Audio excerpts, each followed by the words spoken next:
Hello everyone, welcome to Traveler's Experience. It's something that you can use from others' travelers' experience who travel to Iran. And this time we have a very cool travelers from India, Praveen.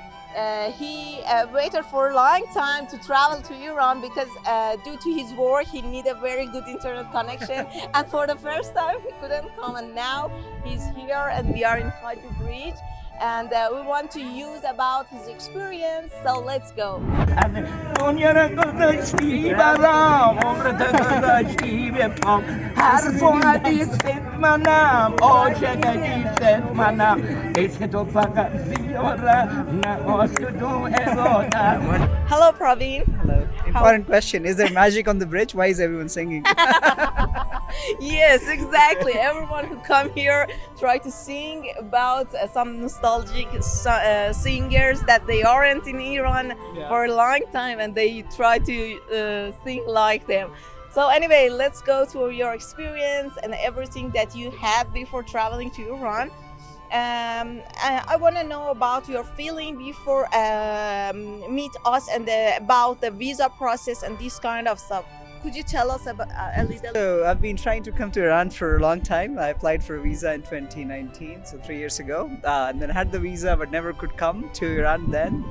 And then I've been trying to come for 2 years now, I would say, during the pandemic, and planning, and then the e-visa was shut down. I was like, how can I get there? And then I see your stories on Instagram. I was like, okay, she must know how to get a visa. Then I think you told me about, there's a way to get like medical visa maybe, and that's one way to come. So I was exploring all options. But finally, when I had time, I think the tourist visa opened up again, and I decided very last minute, as you know. Yes, and it's also good chance because it is the easiest way to get a visa if you travel as a touristic one. But what about your internet connection? Because I know that some travelers, maybe they want to travel to Iran, but maybe they scare about some speed or a VPN or this kind of stuff. No problem at all. Yeah, I was so scared. I was like, I cannot access my applications. I can't use Zoom. And I was worried about the speed of the internet connection. People are asking me, how is your internet connection so good now on my calls? So I'm using Irancell, which, thankfully you helped me get the Irancell yes, and also connection. it has another process that finally find a... Yeah, so it was difficult, first of all, to get the Irancell connection because of my passport and being a foreigner, I guess.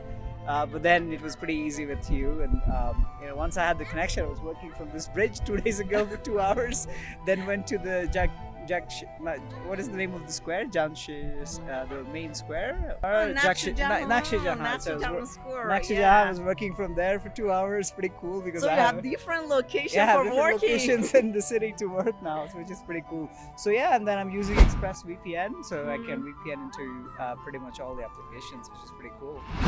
As you know, maybe some travelers scare about traveling to Iran, or maybe they don't think about Iran, something like that. Would you tell us a little more about your experience, about the people, about the situation here that maybe help them to trust more?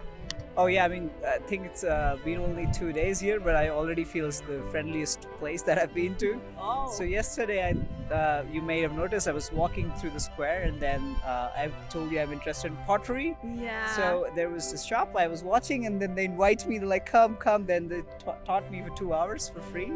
And you come also during Ramadan.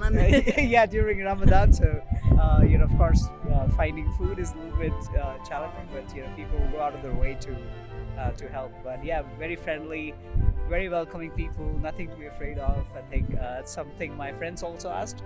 Is it okay? Is it safe? I think it's one of the safest places to come to, and you'll be welcomed by both arms. And we have some people that have some problems like you, in case of finding a hotel, or maybe talk with them to ask them, because all of them have online connection, but maybe they don't answer. Could you tell us about this kind of experience that you have? Yeah, so I normally am used to using Booking and Expedia, all these applications, and like one night before I book it, and I go, of course, to Everything Booking, easy. and it says 0 hotels found. I was like, is it all booked because of Nowruz holidays or something?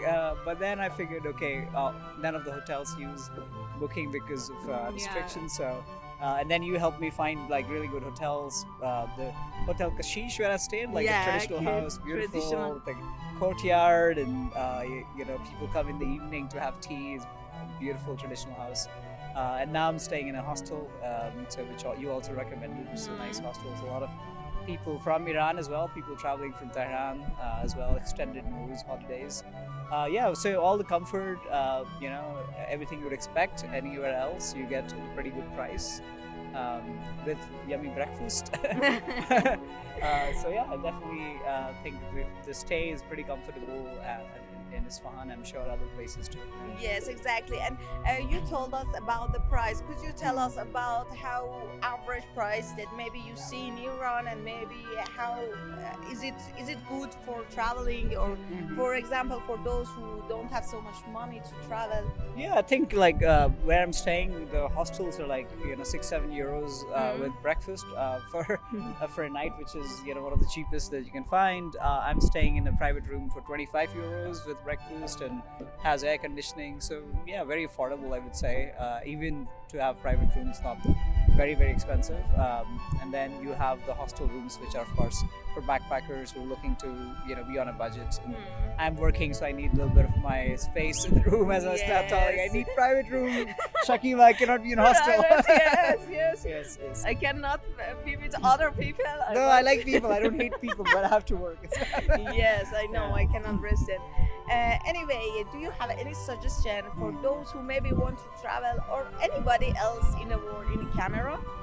Sure, I would say if you've been thinking about coming to Iran, you're not sure, reach out to Shakiba. She has all the tips and tricks. She can help you with everything from visa to getting the hotels, to understanding how money works here.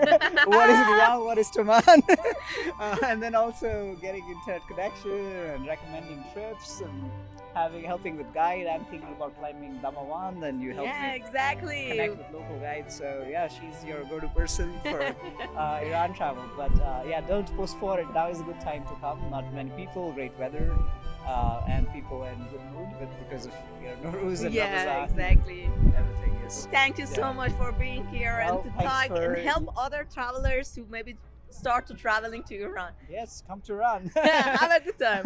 Bye bye.